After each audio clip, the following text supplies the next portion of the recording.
Future Hacker. Life. Path. Future.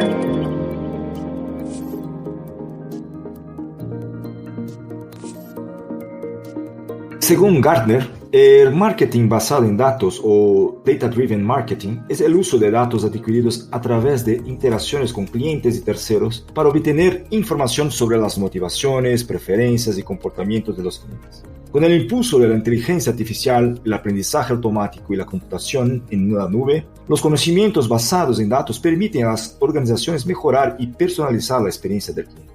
Hola, soy Eduardo Hija, host del Future Hacker, y hoy hablaremos de los cambios, avances y visión de qué será el marketing del futuro con José Luis Valdivieso.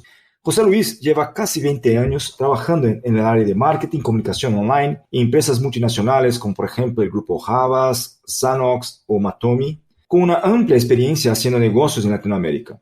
Durante los últimos años se enfocó en el mundo de la compra programática y el data. Ha hecho estudios empresariales y un máster en marketing por la Universidad de Manchester, un MIST, y un Senior Executive Program de IS.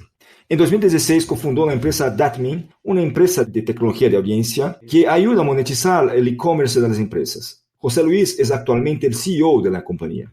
Hola José Luis, sea muy bienvenido al Future Hacker. ¿Cómo estás? Hola, muy buenas. Encantado de estar con vosotros. Nosotros que te agradecemos, José Luis.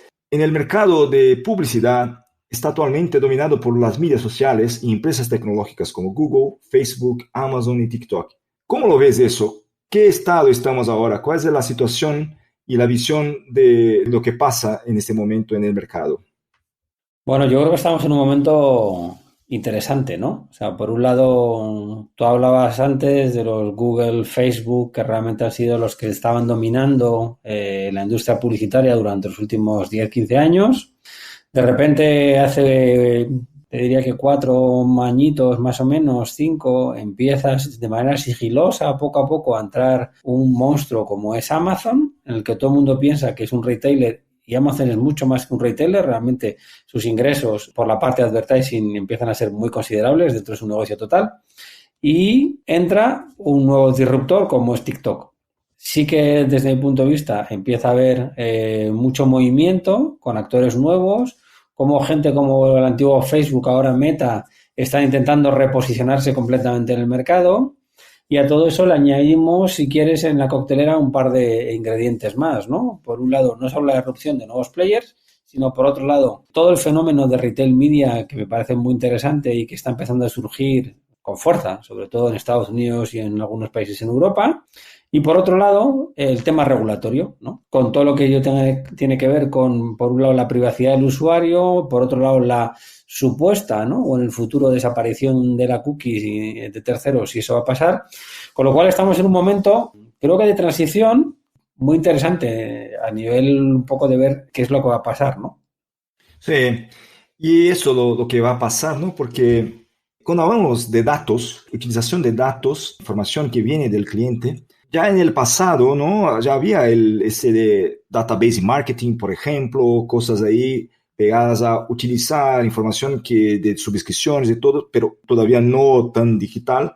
Y este movimiento, este trend, ¿no? De utilizar datos ahora mismo es una reaproximación, una revisita al tema, una mirada distinta. ¿Cuál es de verdad el cambio? ¿O simplemente se ha puesto un nombre que ahora más actualizado, basado en tecnologías? De verdad, ¿cuál es el cambio que en los últimos años que hemos visto en este entorno, en este tipo de actividad? Bueno, datos se llevan utilizando desde hace tiempo. Otra cosa es que lo que hemos hecho es ampliar de una manera importante el abanico de fuentes de datos. Por otro lado, no solo hemos ampliado, sino que el mercado está pidiendo otra tipología de datos y luego una mayor transparencia. Si bien es verdad que se habla mucho de datos y, bueno, a todo el mundo es verdad que se le llena a veces casi la boca, ¿no? Hablando de data-driven strategies y todo este tipo de cosas. Pero la realidad, yo creo, desde mi punto de vista, es que tanto en el mercado, te diría casi como español y latinoamericano, estamos 1 o 2 pasos por detrás. Creo que todavía nos falta mucho por recorrer, hemos dado los primeros pasos en cuanto al uso de los datos, pero nos falta mucho. Por un lado, necesitamos un mayor abanico de datos, necesitamos un mayor espectro a la hora de poder tener datos.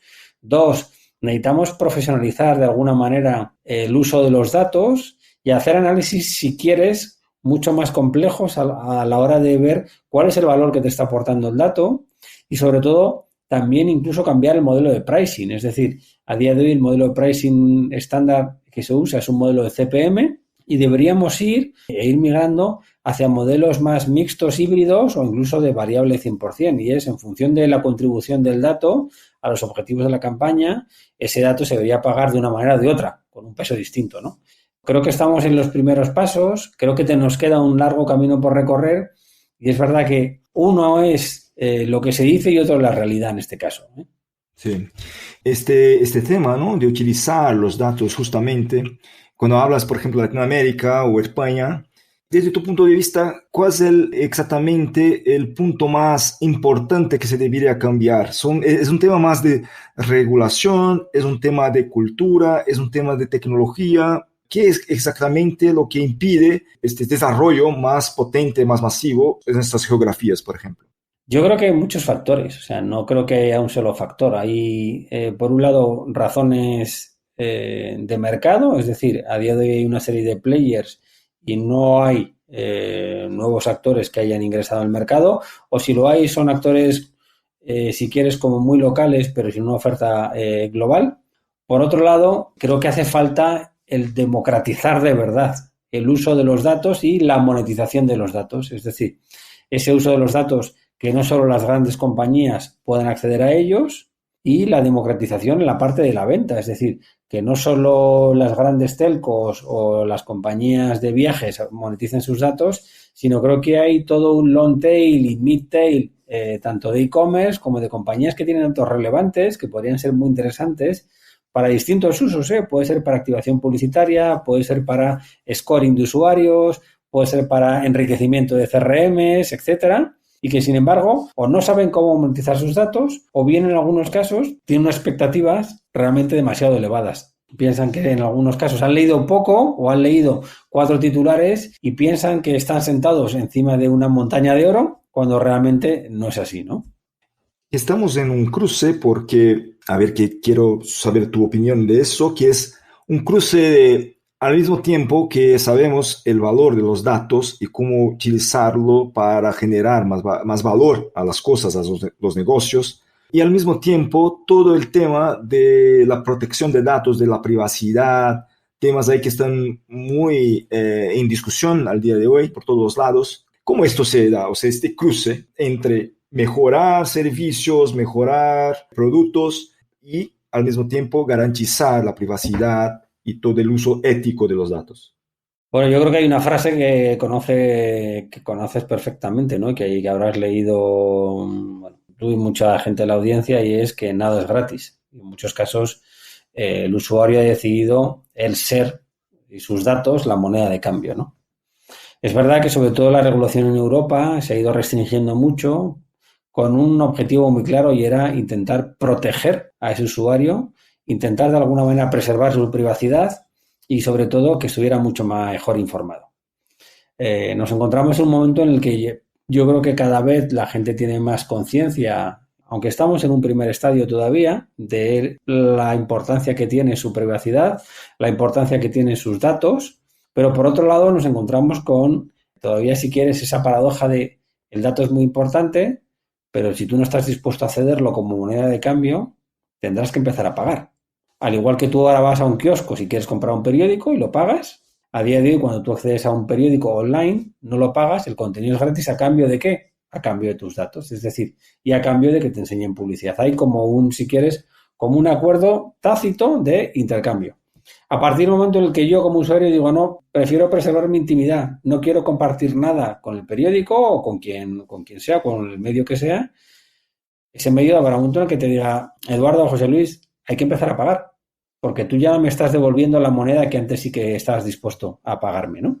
Y de hecho, si te fijas, hay ya muchos medios de comunicación que empiezan a ser cerrados completamente o semicerrados, un freemium, de manera que ciertos contenidos sí te los dejo, pero otros no.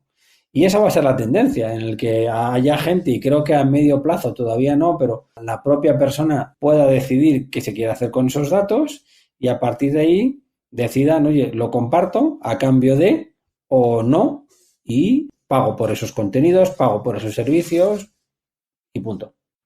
Hablando de tendencia, ¿no? Y ahí mirando hacia el futuro, ¿cómo esto va, desde tu punto de vista, evolucionar? O sea, hagamos un ejercicio aquí, ¿no? Una persona como tú que está ahí involucrado en este tema de comunicación, usos de datos para comunicación. ¿Cómo esto va a evolucionar con todo eso? Danos un ejemplo, una visión. ¿Cómo será eso en el futuro? Hablando ahí 10 años, 20 años, no sé. ¿Qué imaginas ahí que sería? Mira, te diría que no hace falta irse tan lejos. Te pongo ejemplos reales que están pasando, ¿eh? Por ejemplo, en Alemania nos contaban un caso real hace poco de BMW. Y cómo BMW lleva un piloto, lleva un proyecto con los propietarios de la serie 7. ¿Ok? Si tú te fijas, los coches a día de hoy recopilan muchísima información, muchísimos datos. El piloto lo que está diciendo a los dueños de los coches es, oye, señores, vosotros que tenéis este coche y que este coche todos los días recoge datos, decidme qué queréis que hagamos con ellos. Y hubo una serie de usuarios que lo que han hecho es empezar a compartir el dato con la línea aseguradora. De manera que la línea aseguradora sabe perfectamente a día de hoy los kilómetros que hace ese coche, cuál es el recorrido, cuál es la distancia media, cuál es la velocidad media, y a partir de ahí lo que han logrado, por ejemplo, es que les bajen la prima de riesgo, la prima del seguro. Empiezan a haber casos reales en los que no hace falta que nos vayamos tan lejos, sino que vamos a poder empezar a tener datos prácticos y más con el desarrollo de Internet of Things y cosas que yo creo que desde mi punto de vista van a acelerar mucho esa ecuación que hacíamos antes de canje, ¿no? ¿Datos a cambio de qué? De servicio, de producto, de suscripción, etc., etc. Y creo que tendremos un menú, Eduardo, en el que tú puedas decir, oye, a mí no me importa con mi reloj deportivo cederle esos datos a Adidas y que a cambio pues me pueda dar un descuento en la camiseta. No me importa que ceder el dato de mi coche y que a cambio pueda haber una mejora sustancial en el seguro de mi coche, pero hay otros datos que a lo mejor no me interesa ceder. Tendrás como un menú desde mi punto de vista y tú vas a decidir como usuario qué quieres y qué no. El sentido común, cuando hablamos de uso de datos, de privacidad, el sentido común, por ejemplo, en Latinoamérica, quizá en Estados Unidos, Europa, puede ser distinto, por ejemplo, en China, en otros sitios. Por ejemplo, el COVID, ¿no? Que algunos gobiernos utilizaron ahí datos públicos para restringir acceso a la gente a algunos sitios y otras cosas, ¿no? Y ha tenido beneficios, pero en algunos sitios eso es aceptable por la población, en otros sitios no es aceptable. Entonces estamos hablando de un comportamiento que puede ser el senso común, que puede ser distinto en distintos países, geografías, ¿no? Y culturas. Las tecnologías son globales, las tecnologías están en todo sitio y básicamente son las mismas. ¿Cómo se hace el balance, ¿no? De estas cosas? Porque ahí está, ¿no? El conflicto por estar, ¿no? Algún tipo de conflicto. Bueno, a ver, eso es así. O sea, la tecnología no solo es global, sino que debe ser global. Es decir, afortunadamente que es global porque eso nos permite que todos utilicemos las mismas herramientas, ¿no? Cosas que están pasando a día de hoy. Tú hablas de tecnología, de los datos. Te pongo un ejemplo real que está pasando en mercados y que está llegando a otros países, ¿no? Netflix a día de hoy tienes la suscripción, que puede ser una suscripción en la que tú pagas y no tienes ningún tipo de publicidad. Y tanto Netflix como Disney Plus y el resto de plataformas, en algunos mercados están lanzando ya iniciativas de ¿quieres ver el contenido a cambio de la publicidad? Y hay gente que está optando por ese modelo. Yo creo que efectivamente habrá mercados y habrá culturas más reacias y otras más abiertas, pero la tendencia es clara. Y es que te van a dar más posibilidades de monetizar tu dato realmente a cambio de algo, ¿no? Sí, claro. En el caso de COVID, por ejemplo, la gente permite, ¿no? O ve este tipo de movimiento como una protección, algo de seguridad, de salud y todo. Sí, puede ser, claro. Es una tendencia, ¿no? Es algo que cada vez más vemos más ejemplos, ¿no? Sí, lo que va a pasar, Eduardo, y ahí sí que me parece interesante también, es, de hecho hay un debate, ¿no? Y es, por ejemplo, el dato del celular. ¿Ese dato de quién es? ¿De la línea telefónica o es tuyo? ¿De la compañía telco que está comercializando a día de hoy con él o es tuyo? El dato que tú tienes del banco, ¿ese dato es tuyo o es del banco? El dato de la eléctrica, ¿de quién es?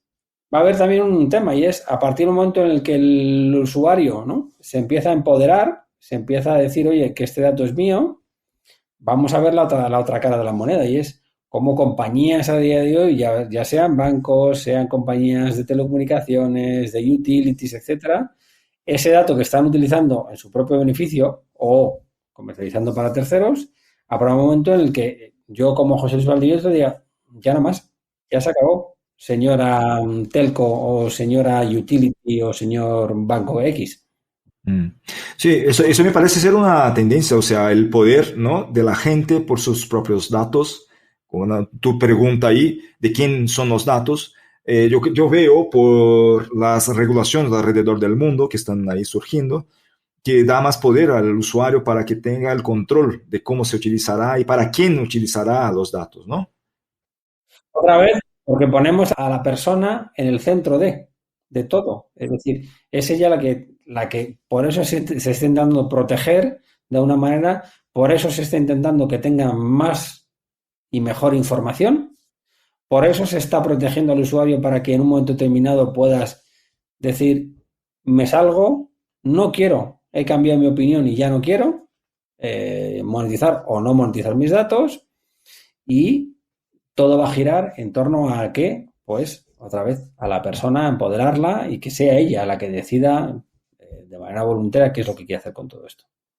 En este entorno, ¿no?, de comunicación, datos y todo, ¿hay alguna cosa, alguna disrupción desde tu punto de vista que va a ocurrir? ¿Alguna revolución, alguna cosa que va a pasar y que a día de hoy tampoco estamos mirando muy claramente, pero que desde tu punto de vista esto va a cambiar alguna cosa? Hablando un poco más del futuro, ¿cómo lo ves eso? Bueno, a ver, del futuro hay cosas que medio futuro, medio presente. Yo creo que hay dos o tres tendencias que son muy interesantes, ¿no? La primera, todo lo que tenga que ver con el blockchain y cómo esos datos, o sea, los vamos a poder tener de alguna manera parametrizados en otra tecnología completamente distinta a la que tenemos actualmente.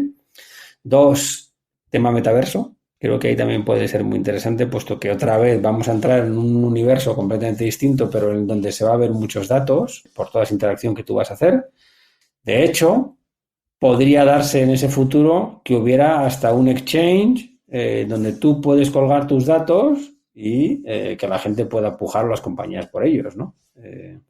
Y que a cambio pueda recibir dinero, servicios o bitcoins o lo que tú quieras. Algunas iniciativas en lo que te dicen, no sé, oye, si quieres cédeme los datos, pero ya no te voy a dar contenido. Te voy a dar 0,003 de Ethereum o 0,000x de Bitcoin, de lo que sea, y esa va a ser, de alguna manera, la recompensa que te estoy dando. Perfecto, de ser una cosa que la gente podrá como activo, ¿no?, negociar, es interesante, o sea, no sé cómo se dice, una stock exchange y una. Sí, es un exchange donde donde podrías colgar tus derechos de alguna manera y a partir de ahí decir, oye, pues vamos a ver. ¿Y hay alguna iniciativa en este sentido? O sea, la gente ya empieza a hacer este tipo de negociación por sus datos, una subasta por los datos, por ejemplo. Yo creo que es un poco pronto por una razón. Si tú le preguntas a la gente en la calle si alguien está a día de hoy monetizando sus datos, todo el mundo te va a decir que no. El 99,9% te diría que no. En muchísimos casos probablemente ni se hayan hecho la pregunta de ¿puedo monetizar mis datos y qué puedo recibir a cambio?, ¿no? Pero a partir del momento en el que tú se lo indicas, se lo preguntas, la gente piensa que entonces sus datos valen una fortuna. Y ahí es donde yo creo que va a haber una etapa de transición entre las expectativas que tiene la persona y la realidad. Tú puedes pensar que tus datos valen mucho, pero al final las cosas valen lo que el mercado está dispuesto a pagar por ellas. Cuando tú a lo mejor a la gente le digas, oye, pues es que tus datos valen al año $20, hay gente que te dice, entonces a mí no me interesa. La pregunta es, ¿cuál es el momento, cuál es la cantidad a partir de la cual la gente se puede plantear el monetizar o utilizar sus datos y cambiar el no por el sí? Y ahí es donde no tenemos una respuesta a día de hoy. Sí, claro, porque el valor de los datos está en el conjunto de datos, ¿no? O sea, el conjunto de datos que es de un montón de gente, que puede ser un montón de gente. Eso es. A nivel individual lo que te van a dar es muy poquito. Ha habido algunas iniciativas, por ejemplo, también que lo que te decían es, oye, si quieres ceder tus datos y el dinero se lo vamos a dar a una organización, a una ONG, a un UNICEF, a un Save the Children, a alguien, para que de alguna manera estés colaborando en una causa benéfica, en una causa buena, a cambio de esos datos que para ti no te van a costar nada, ¿no? Genial, José Luis. Bueno, estamos llegando al final de nuestra charla. Quiero de ahí dejar las gracias, ¿no? Darte las gracias por el espacio, compartir tu conocimiento y todo, y dejar el espacio para que puedas dar una última palabra hablando ahí de lo que quieras.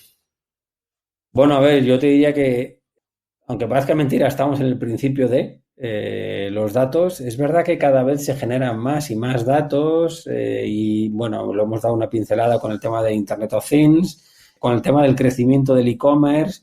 Bueno, la pandemia lo que ha hecho es acelerar mucho la digitalización y, por tanto, el crecimiento y la adopción de tecnologías por parte de incluso de capas sociales que antes no estaban utilizando de manera regular.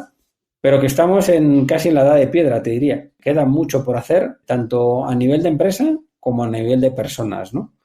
Y que queda mucha formación, mucha evangelización en cuanto a el uso y el valor de los datos y, como apuntábamos antes, ¿no? El empoderar de alguna manera a ese usuario y que a nivel de regulación las regulaciones sean muy parecidas, da igual que estemos hablando de España, de Brasil, de Estados Unidos o de Alemania. Y ahí todavía creo que hay ciertas diferencias a nivel legislativo, ¿no? Y la protección del usuario no es la misma en distintos países. Perfecto. Muchísimas gracias, José Luis. Un placer. Muchas gracias, ¿eh? Hasta la próxima. Future Hacker. Life. Path. Future.